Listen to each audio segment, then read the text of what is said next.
Bizim ene tamamın şuarı oğul halka ora boluvermelidir.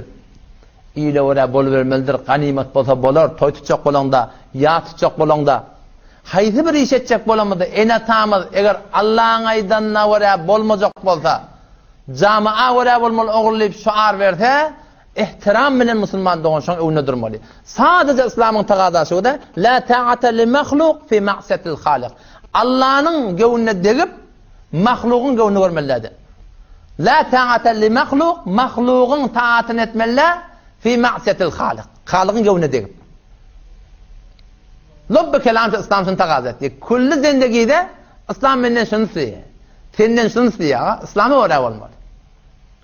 Ene ta bir gawul yanatki. Ene ta gawul yanatki. Sa'd bin Abi Waqqas radıyallahu anhu iman getirdi.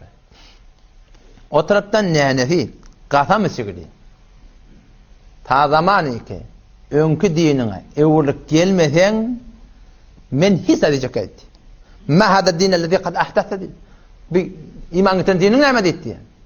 Eger orlap iman getirmesen men nitdi hiç edecek etti. Bir gün geçti. Aytdı diýe, şeýle bir zat iman oturaryn.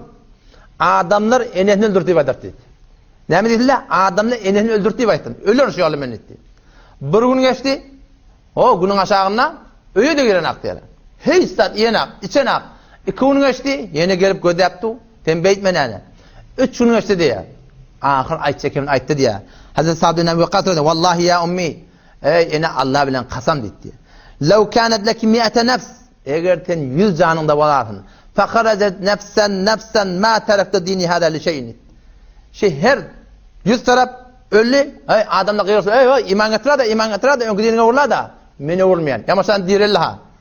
Yamasan ýene öjek otdy. Baba, saat iman getir, näne öldü bari. Yamasadan ölse, yamasadan ýene diýerler. Baba, yamasan iman getirdi. İman getirse öňkü dinine elçek adam, men elçekmen dit. İnşitti fekuli ve inşitti fela ta'kuli. Halatan iyi, halamatan iman. Men baryan dit. İslam şunu istiyor. Enatan diyen etmeli ki. Emma Hasan, la ta'ata li mahluk fi ma'siyatil halik. Ve vassaynal insane bi valideyhi husna sureye Luqman barda okuyor. Ve vassaynal insane bi valideyhi husna. Biz insana vasiyet ettik, tabşırdık, Kur'an'ı 3 yerde getir. Ki enatana yaxşılık et. Enata yaxşılık etmeli. Yani şu dahili parantez Allah burada atittir Müslümanlığı. Şu taada sürüşmeli ayak. Şu taada Allah'ın muhabbeti, dinin muhabbeti, Resulullah'ın muhabbeti hem milatın koyunda olmalı. O ne mi? Ve in cahadaka eğer şu enatan sayi kuşrette ala en tuşrike bi ma leyse leke bihi ilim. Eğer enatan şuna sayi kuşrette ki benim dinime tert seni verecek oluyor.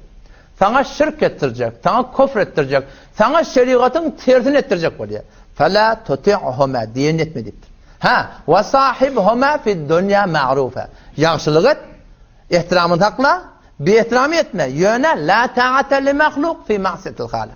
Mahluk çe enen mozun, çe atan mozun, çe ayalın mozun, çe doğdun mozun, her kim mozun Müslüman doğan Allah'ın muhabbetinden koyun dedi. O neydi? Şunu hem verip duran şu.